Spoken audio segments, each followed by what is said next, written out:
What's going on, everybody? Welcome back to the channel. Welcome back to another episode of me talking watches. In today's episode, I want to talk to you about the Audemars Piguet Royal Oak.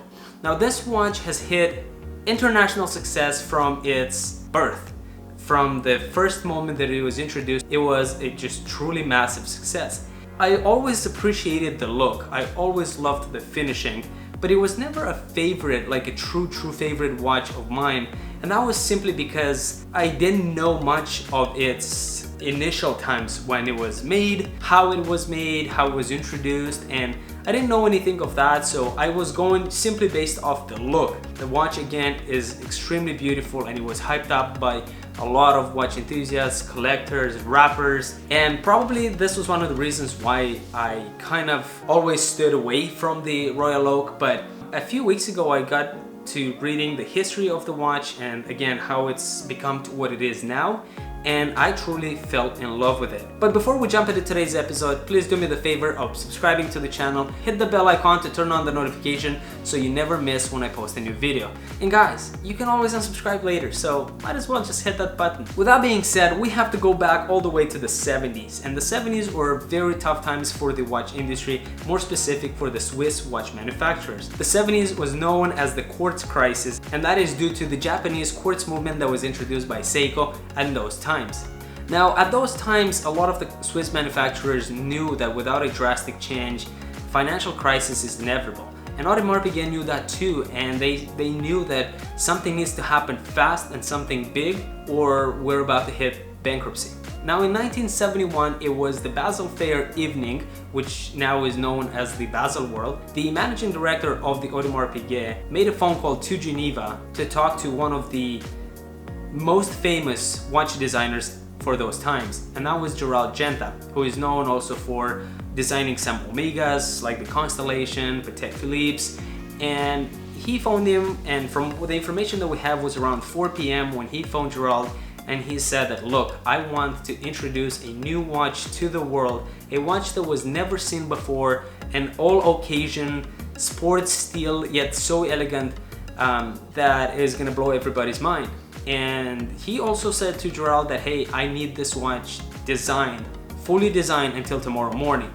So keep in mind, it's 1971, a big crisis for the Swiss watch manufacturers. This guy phones Gerald with a favor, and it's later in the afternoon, and he tells him that I need you to build a watch that was never seen before, improvise however you can, but I need the design of the watch to be done by tomorrow morning. That's crazy. That is simply crazy. These guys basically had, I'm assuming, like a one last shot. They said, hey, we're building this watch. If it goes, it goes. If it doesn't, it is what it is. In the morning, Gerald Genta contacts the managing director of the Audemars Piguet, which was George Goley, and said to him that the design is ready.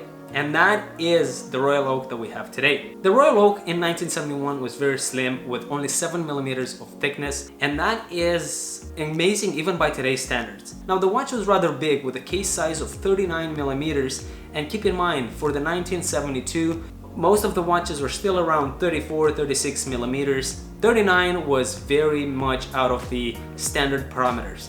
And the watch was completed by an integrated, very complex to build stainless steel bracelet.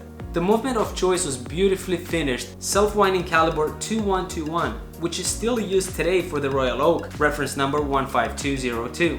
The caliber 2121 based on the Audemars Piguet caliber 2120 with the integration of date complication. Now, these things totally blew my mind when I was reading the story, because we're going back to 1971. This guy has a crazy idea to build a watch that was never seen before through a crazy crisis, a stainless steel watch, much sportier, yet he wants to combine it with somewhat elegance that will go for every occasion.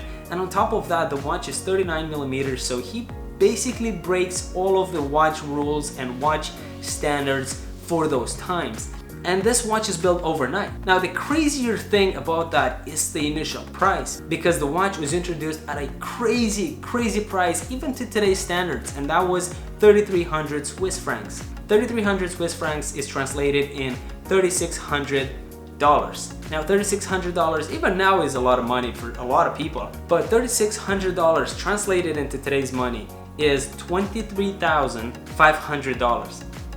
This is insane. You're going through a crisis. You're going through such difficult times, and you build a watch that has never seen before. You don't know how it's gonna hit the market, and you're not even targeting the middle class or the people that can't afford to buy your product. You are releasing a product that targets literally the most ridiculous richest people for those times. 3,300 Swiss francs at the time was still more expensive than a fully gold Patek Philippe and about 10 times more expensive than a Rolex Submariner. It was crazy.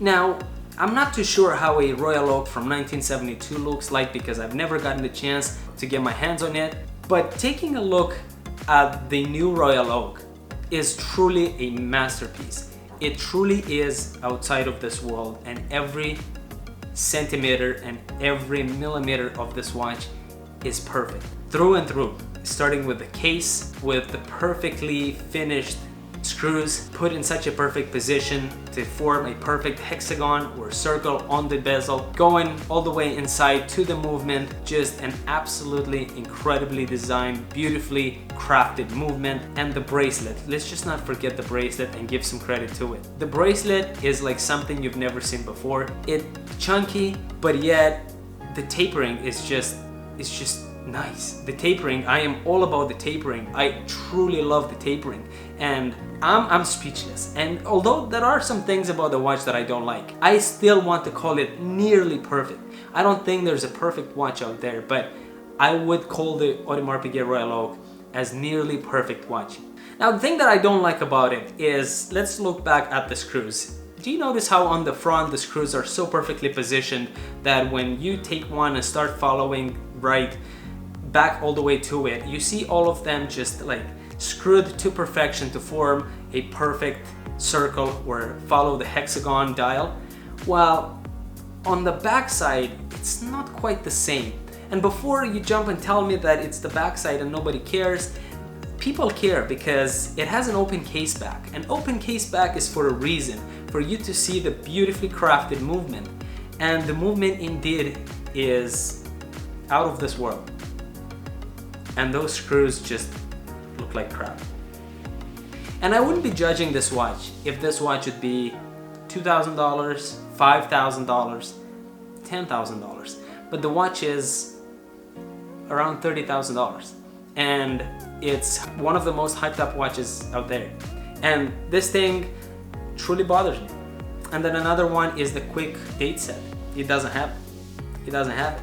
And I know how difficult it is and how annoying that is, because I was gifted a watch that did not have a quick date set. And because I don't wear the watch a lot, it doesn't really bother me. But if it was a Royal Oak, I'd wear it more often. And again, knowing just the price of it, it truly is annoying. But that can be justified by the movement, because the movement is under 3.1 millimeters thick. There's just not a lot of space for you to do everything you want around it. Could that be eliminated? Probably. You just take out the date complication and then you don't have that problem anymore. It's not that that complication adds a lot to the price of the watch.